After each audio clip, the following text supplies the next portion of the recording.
বন্ধুরা, আজ আমি করব চিংড়ির রস বড়া। এই যে চিংড়ি এনেছি, এই চিংড়িগুলো ধুয়ে রেখেছি। এটা একটু ব্লেন্ড করে নেব। ব্লেন্ড করে আমি ডিম, তারপরে বেসন আর মশলা দিয়ে মাখিয়ে বড়া তৈরি করব। আর লাস্টে লাউ দিয়ে রান্না করব। ঠিক আছে, তোমরা আমার সাথেই থাকো। আমি এটা ব্লেন্ড করে নিয়ে আসছি। যে বন্ধুরা, চিংড়ি মাছটা আমি ব্লেন্ড করে নিয়েছি। এখন এর মধ্যে দেব আমি 1 কাপ বেসন, আর দেব হাফ চামচ লবণ।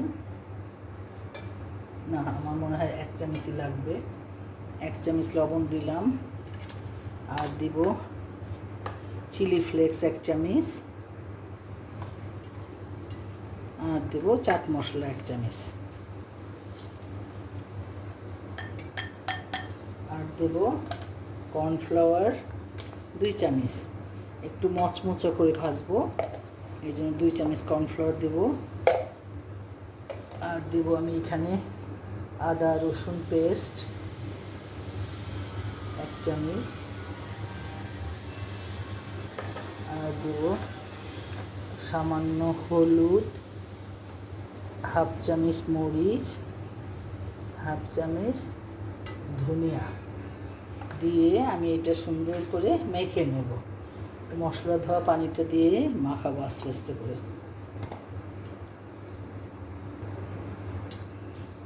মাখানো হয়ে গেলে আমি তেল চুলায় দেওয়া আছে, আমি গোল গোল করে বড়া তৈরি করে নিব। চিংড়ির রস বড়া, যেহেতু চিংড়ি দিয়ে আগে বড়া তৈরি করব, তারপরে বড়াগুলা রান্না করব। ঠিক আছে, সামান্য একটু রেস্টে রেখে দেই, তারপর ভেজে নেব। এই যে বন্ধুরা, এটা এখন আমি হাতটা একটু পানি দিয়ে ভিজিয়ে ভিজিয়ে আন্দাজ মতো এই যে বড়া তৈরি করব।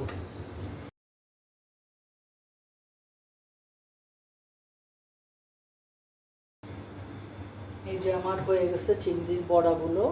এখন আমি এগুলা রান্না করব। প্যানে আমি তেল দিয়ে দিলাম। টেবিল চামচের 2 চামচের মতো তেল দেওয়া হয় আমার, বুঝছো? ম্যাক্সিমাম টাইম আমি এই পরিমাণে দিই।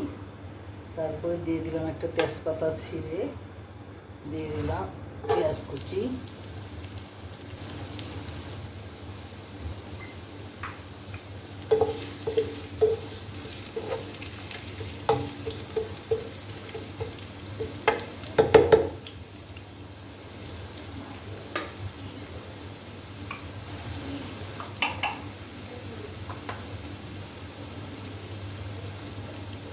ফার্স্টে দিয়ে দিব আমি তেল, লবণ, আর হাফ চামচ চিনি দিব একটু কালারটা সুন্দর হওয়ার জন্য।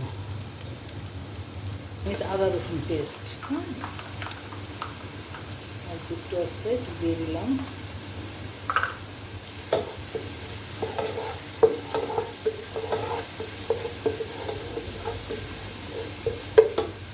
এবার দেব 1 চামচ মরিচ গুঁড়ো,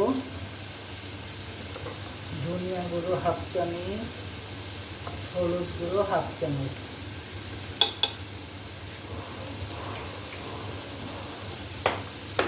আর জিরা গুঁড়ো হাফ চামচ।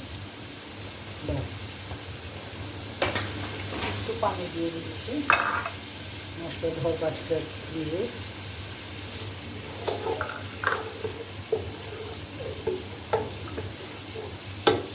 এখন আমি দিয়ে দিব এই কিউব করে কাটা লাউ।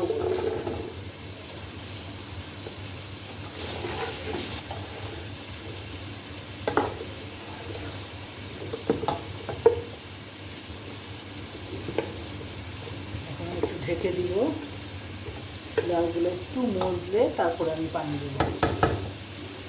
না, আমার একটা মশলা আছে, আমি তো ভুলেই দিয়েছি, এই মশলাটা দিয়ে তারপরে ঢাকবো। এটা হলো টমেটো পেস্ট। হ্যাঁ, টমেটো পেস্টের মধ্যে আমি দিয়েছি সরিষা। সরিষা দিয়ে টমেটোটা পেস্ট করেছি, 2-3টা টমেটো। এটা দিয়ে দেবো এখন।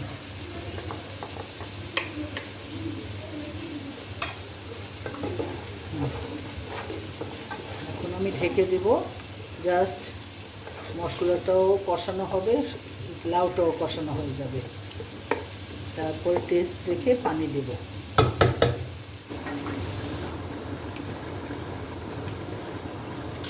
এখন আমি এই ভাজা বড়াগুলো দিয়ে দেব।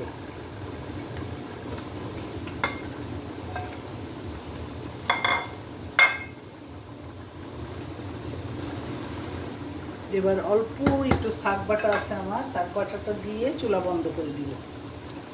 তেল ভাসলে তোমাদের আমি পরিবেশন করে দেখাবো।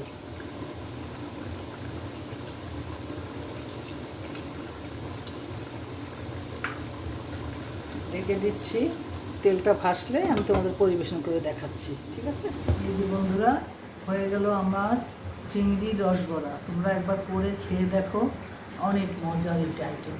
ওকে, আজকের মতো এখানেই, আল্লাহ হাফেজ।